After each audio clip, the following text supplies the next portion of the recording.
하루가 참 길게 느껴졌던 날이었나요?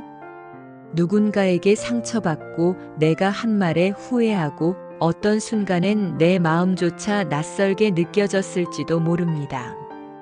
오늘은 아무 말도 하지 않아도 괜찮습니다. 이제 부처님의 자비로운 이야기들을 들으며 조용히 마음을 내려놓고 나를 안아주세요. 한 수행자가 부처님께 물었습니다. 어떻게 하면 화를 내지 않을 수 있습니까? 부처님은 잠시 조용히 계시다가 말씀하셨습니다. 물을 뒤집어 쓴 사람은 먼저 몸을 털지 않는다. 숨을 고르고 몸을 가만히 둔다. 그래야 물이 가라앉는다. 화도 마찬가지입니다.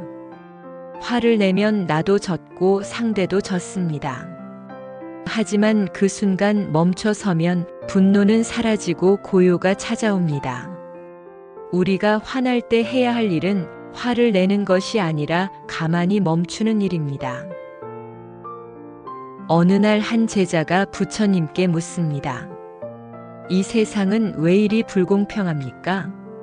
신은 진짜 존재합니까? 죽음 이후에 무엇이 있습니까? 부처님은 말씀하셨습니다. 내 몸에 독화살이 박혔다면 그 순간 중요한 것은 그 화살을 누가 쐈는지가 아니다. 독을 먼저 빼야 하지 않겠느냐? 우리는 늘 원인을 따지느라 고통을 그대로 두고 삽니다. 삶이 괴로울 때 필요한 것은 원망이 아니라 행동과 자각입니다. 한 스님이 자기 컵을 항상 조심조심 쓰고 있었습니다. 왜 그렇게 애지중지하세요? 물었더니 그는 이렇게 답했습니다. 이 컵은 이미 깨진 것입니다. 다만 지금은 아직 형태를 유지하고 있을 뿐이죠. 모든 것은 언젠가 변합니다. 그걸 미리 받아들이고 살아가는 자는 잃었을 때도 평온할 수 있습니다. 무상을 받아들인 마음은 실망보다는 감사로 가득합니다. 부처님께 온 한 어머니가 울며 외쳤습니다. 부처님, 제 아들이 죽었어요. 살려주세요. 부처님은 말씀하셨습니다. 마을에서 누구 하나 죽지 않은 집에서 겨자씨를 한 알만 구해오너라. 그러면 아들을 살려주마. 어머니는 온 마을을 돌아다녔지만 죽음이 없던 집은 단 한 곳도 없었습니다. 그제야 그녀는 깨달았습니다. 죽음은 누구에게나 찾아온다는 것을, 그리고 그것이 삶의 일부라는 것을. 슬픔은 사라지지 않습니다. 다만 이해될 뿐입니다. 한 수행자가 길을 가다가 도둑을 만납니다. 가진 걸 모두 내놔. 수행자는 조용히 말했다. 내가 가진 건 가사 한 벌뿐입니다. 당신에게 줄 수 있다면 기쁘겠습니다. 도둑은 당황하며 옷을 빼앗고 사라졌습니다. 수행자는 하늘을 올려다보며 말합니다. 부디 그도 따뜻함을 느끼길. 며칠 뒤 그 도둑이 다시 돌아와 눈물을 흘리며 참회했습니다. 진짜 자비는 두려움 없이 상대를 품는 데서 비롯됩니다. 두 사람이 같은 무게의 짐을 지고 길을 걷습니다.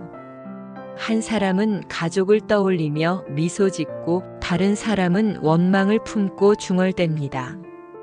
짐은 같지만 마음이 달랐습니다. 부처님은 말하셨습니다. 삶이 무거운 것이 아니라 그것을 짊어지는 마음이 무거운 것이다. 지금 내가 짊어진 마음은 미움인가요, 사랑인가요? 한 제자가 수행을 마치고 그동안 의지해온 가르침을 놓지 못하고 있었습니다. 부처님은 말씀하십니다. 강을 건널 때 뗏목은 필요하다. 하지만 무태 오른 뒤엔 그것을 짊어지고 가겠느냐?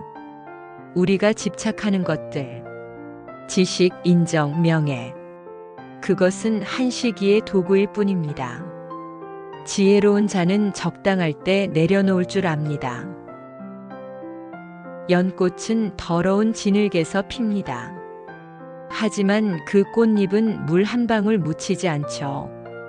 부처님은 연꽃을 보며 말씀하셨습니다.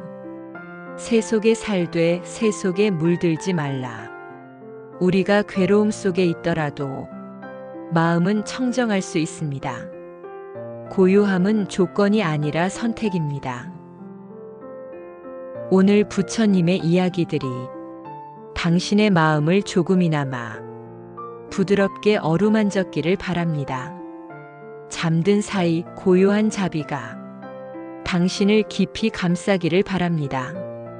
당신의 삶은 이미 연꽃처럼 피어나고 있습니다.